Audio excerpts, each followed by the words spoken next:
L'Église de France en soutien aux étudiants réfugiés irakiens. 400 jeunes chrétiens qui ont fui les combats pour le Kurdistan irakien vont être aidés financièrement pendant une année, notamment pour le logement ou encore l'accès aux cours. La conférence des évêques de France, l'œuvre d'Orient et Monseigneur Mirkis l'ont annoncé ce jeudi matin à la presse.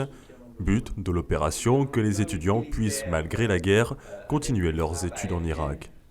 La guerre ne durera pas tout le temps.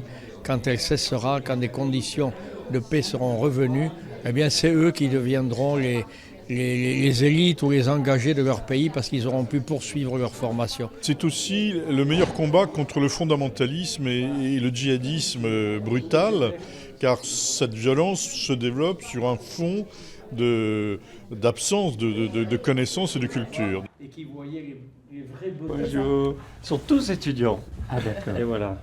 Plus tôt dans la matinée, c'est Monseigneur Mirkis qui a présenté son projet à des étudiants catholiques français.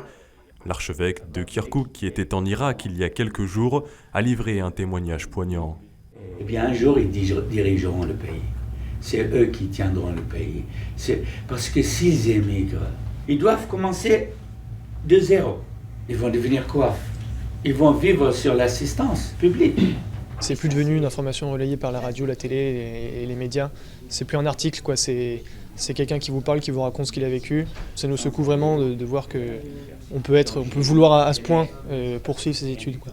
Je pense que j'en parlerai autour de moi pour que tout le monde connaisse. Dans les aumôneries étudiantes, on va essayer de se mobiliser pour ça, de prier pour ça, peut-être, pourquoi pas, même à l'année, peut-être faire des dons ou faire des collectes. En mettant les étudiants universitaires français dans le projet, d'abord on crée des liens, on crée une solidarité spirituelle et peut-être que ça va les encourager aussi à regarder autrement leurs études et leurs responsabilités en France et dans le monde.